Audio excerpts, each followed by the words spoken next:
another nail in my coffin. Greetings everybody, it's me, your friendly neighborhood Uncle Pete, and this is my series, Nails in a Coffin, where we learn that with great kills, there must also come great nails. Welcome back to my channel, or welcome to my channel. Last week I wrapped up covering the 14th Puppet Master movie on my channel. This week is my Golden Nail Awards, where I discuss the movie with the highest average nails in a coffin and the movie with the lowest average nails in a coffin. And we have a tie for this spot with this franchise. So I'm going to have to pick a winner, I guess. I'm also going to give you my rankings for all the Puppet Master films. And I'm going to close things out with my Golden Nail Awards for my favorite kills for each of the nail ratings. I didn't award any 4-nail kills in this franchise, so no Golden Full Nail Award. But you will get a Golden 1, 2, and 3 Nail Award. Before we get started, don't forget to hit that subscribe button, hit that notification bell as well so you don't miss a video. I put a brand new Nails in a Coffin episode out every single Friday. And I have my Let's Nail This series and a debate series that I release every Wednesday, alternating each week. Please check those out. They're a ton of fun. I'll put a card up here. And in my Let's Nail This series, you can actually participate as a viewer. So I'll put a card up there. Check those videos out. Here's a summary of the average nails in a coffin for all 14 movies in the Puppet Master franchise. Curse of the Puppet Master and Blade the Iron Cross are tied with the lowest average nails in a coffin with only 1 nail on average. And Retro Puppet Master wins with the highest average nails in a coffin with 1.95 nails.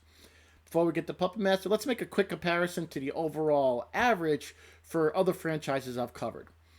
Halloween, 136 on-screen kills, and that franchise had an average of 1.59 nails in the coffin. Friday the 13th, 169 on-screen kills with an average of 1.8 nails in the coffin.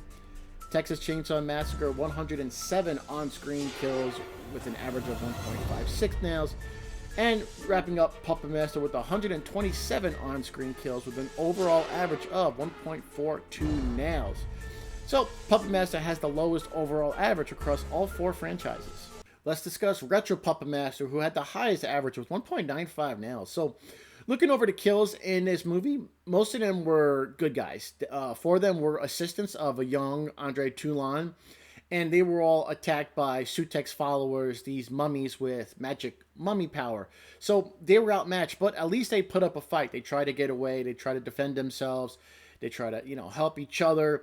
That goes a long way in this franchise because after, well over 100 kills, 14 films, most of the people that got killed in this movie forgot they had arms and forgot they can move. But not with this movie. Most of it were good guys. Some people were just in the wrong place at the wrong time. So there weren't a lot of 1-nail kills in this movie. There was a pretty decent amount of 2-nail kills, keeping that average up. So yeah, deservedly so. I think I got no issues with Retro Puppet Master having the highest average with 1.95 nails in the coffin. Now, we do have 2 movies tied with the lowest average, Curse of the Puppet Master and Blade the Iron Cross. Each movie having all victims only earning 1 nail in the coffin. Let's start with Curse of the Puppet Master. They only had 4 on-screen kills during Curse of the Puppet Master. Joey got drilled in the butt while lifting weights, and we had 2 deputies that forgot any type of law enforcement training they might have had.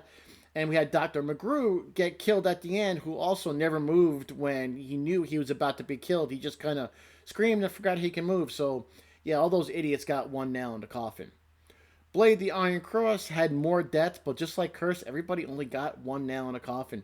All the victims were bad guys, and everybody in this movie also made really stupid decisions that aided in their death. So I'm pretty concrete on giving everybody only 1 nail in the coffin. So for the quote-unquote winner, I guess, can you have a winner for the lowest average nails in a coffin? I'm going to give that to Curse of the Puppet Master. It was way too easy for all these people that get killed. In Blade the Iron Cross, the victims just made dumb decisions that led to them getting killed. But in Curse of the Puppet Master, I think there was way more ineptitude. Since it only had 4 on-screen deaths, if you're only going to put 4 deaths in a movie, you got to make them worth it. And Curse of the Puppet Master just didn't do enough. Like, Joey got drilled in the behind and he never moved. The 2 police officers just kind of never tried to defend themselves. And same thing with Dr. McGrew. So they all deserved 1 nail in the coffin and not really a good movie. So, yeah, Curse of the Puppet Master, I guess you can call it the winner. But it deservedly so has the lowest average nails in the coffin across all these movies. Let's go with those rankings. I covered 14 Puppet Master films in the last 3.5 months. Now, the only film I didn't cover in the franchise was Puppet Master Legacy, because that movie's like 90% of a clip show of other films. So it just would have been a big waste of time to cover. Now, remember, these are my rankings. Yours probably and will be different than mine. If you have seen all these movies, I'd love to see your rankings in the comments section down below. Or of those movies you have seen, put some comments in the comments down below. Let me know what you thought of some of these movies. So let's start with the worst of the bunch, the movie I really did not enjoy at all. Coming in at number 14, Curse of the Puppet Master. I really didn't enjoy this movie. It was low budget, and you can tell in some scenes, like, you barely see the puppets move. They were just kind of being pulled along a track across the floor. It also had the weakest villains in the entire franchise. They were really lame, not threatening. The acting was really cringe in some parts. And the character Joey was probably one of the least threatening tough guys I've ever seen in a horror film. Yeah, I really didn't enjoy Curse of the Puppet Master. So I made a comment in at number 14. Number 13, I have Puppet Master: The Littlest Reich, which is a shame since the cast involved in this film was excellent. Some really, really great talent in this film, and I wanted to like this movie. I did, but I think the script was trash. The dialogue was horrible. I just don't think the movie had a good script. With this type of talent in the film, this movie should have been a lot better. Some of the kills were just gross, just for the sake of being gross. Like when one guy was going to the bathroom and his head fell into a dirty toilet. It was gross. It really didn't add anything to the film. Like, hey, let's just make something gross. Yeah, it wasn't enjoyable. Also, you really don't have Andre Toulon puppets in this film. They look a little bit differently. You have all these new puppets. Didn't really feel like a Puppet Master film, and I wanted to enjoy it, but I didn't. Number 12, I have Puppet Master versus Demonic Toys. A silly movie that it's worth the watch, but not one I'm just going to revisit. Again, it does have Corey Feldman with a little bit of white in his hair, and he talks in a gruff voice just to appear older, playing somebody's grandfather. Okay. It's not connected to the Puppet Master franchise or to the Demonic Toys franchise. Like I said, it's worth one watch, but not one I'm going to revisit again. It was just, yeah, definitely at the lower end of the spectrum for these movies. Coming in at number 11, I selected Puppet Master: Access Termination. This film closed out the Access trilogy. I didn't like it because it took the best characters from Axis of Evil and Axis Rising and killed them off in the first minute. The CGI blood was just horrendous. I mean, you had better CGI blood on a video game cutscene from the early 2000s. It really wasn't enjoyable. The story just kind of was stretched out. I think they could have made 2 movies out of the Access trilogy. Just kind of stretched it out a little bit too much. Lots of padding. Didn't really enjoy this one. The villains just felt like they were, recycled villains from the previous movies. Not much to this movie. I really didn't enjoy it too much. So I had Puppet Master: Access Termination coming in at number 11. Starting with the top 10, we have Puppet Master 5. This one was alright. I didn't care for the villains in this movie.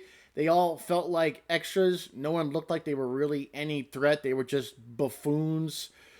I think if they took the best parts of Puppet Master 4 and 5 and just made one movie with that, it would have been better. It just seems like they took a script and tried to stretch it out. So Puppet Master 5 wasn't that great. Number 9, Puppet Master: Access Rising. Part of this script felt like it could have been part of a Reanimator sequel. And it's like they kind of felt like they took Reanimator and kind of merged it with Puppet Master. The characters were kind of they were cliche, and there wasn't much depth to this movie. It was enjoyable. I may visit again, but not one of the first ones I'm going to pick on a Puppet Master rewatch. Number 8, the most recent entry into the Puppet Master film, Dr. Death.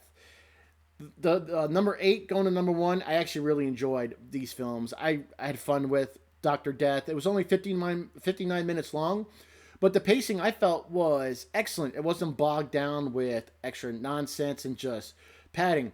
Dr. Death was enjoyable. I have watched it 3 times. I would watch it again, and I selected it for my number 8 pick. Number 7, we have Puppet Master: Axis of Evil. And I like how they connected this movie to new continuity with the original Puppet Master. And I kind of enjoyed the story.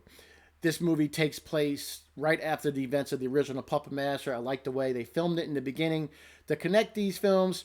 It wasn't bad. It was a new story, interesting characters. So, yeah, Puppet Master: Axis of Evil was pretty enjoyable. Number 6, we have Blade: The Iron Cross. Blade Yep, he's my favorite puppet. This was a fun movie to see him take center stage. I like how they connected this movie to the Access trilogy, since you have the psychic doctor from the end of Access Termination. His daughter's in this movie. She has the puppets. I like the way it was connected. It was fun to see my favorite puppet get his own movie. He just really messed some people up, going ham on people, killing them. It was a lot of fun. I did enjoy this one. Definitely one I would watch again and totally recommend you check out Blade solo movie, Blade the Iron Cross. Number 5, we have Puppet Master 2, a solid entry that was really enjoyable. Love seeing the puppets in action. It was really great to see Blade just run across the floor going to slash up some victims. Totally fun movie. But I think what hurts this movie just a little bit was making Andre Toulon the bad guy and those horrible looking mannequins at the end. That's the only thing I think hurt this film. Otherwise, it could have been a little bit higher in the list, but totally respectable, coming in at number 5. Number 4, we have Retro Puppet Master. I didn't expect to like this one, but I very much enjoyed it. It was cool to see the early looking versions of these puppets before, when Andre Toulon was first learning about bringing the secret of life to these puppets from Afzel using the scroll of Osiris. It was cool getting a backstory to learn how Andre actually learned, and I like the retro look of these old puppets. Totally fun movie, totally worth checking out. Number 3, we have Puppet Master 4. Rick was a cool replacement for Andre Toulon. I just wish they kept using him past Puppet Master 5 because I liked him as the new Puppet Master. The puppets look great in this film. I love the puppets actually in the modern day instead of them being like during World War II where a lot of these movies take place. It was cool seeing that. I liked watching these puppets fight the totems from Sutek. It is a silly, fun movie that I very much enjoy, and I totally recommend this film. You should definitely check it out. And number 2, we're going with the original. Of course, it's going to be very high in the list. It's a wonderful movie that I adore. It's very close between this one and my pick for number 1. This is the one that started it all, spawning over 13 sequels with at least one more on the way. And I'm sure they're going to keep making these movies because they're a lot of fun. You know, a lot of people have nostalgia for these movies because they're great. I think one of Full Moon's best franchises for sure. Yeah, the original Puppet Master. How can you really go wrong with it? It's a wonderful movie. Probably is number 1 on a lot of people's list, but my number 1 pick is just, that's a chef's kiss awesome movie. And coming in at number 1, my favorite Puppet Master film, Puppet Master 3, Toulon's Revenge. This is the movie we get the introduction of Guy Wolf as Andre Toulon, and I think he played the Puppet Master more times across all these films. This movie was a prequel to the original, which is kind of weird since it was only the third film in the franchise, but it did a great job telling us some of Andre Toulon's backstory. I love the way the puppets look. They just look fantastic. I think this is my favorite ending, obviously, across all the films, when Major Krause is hanging up like a puppet while the puppets and Andre are killing him. It's just tons of fun.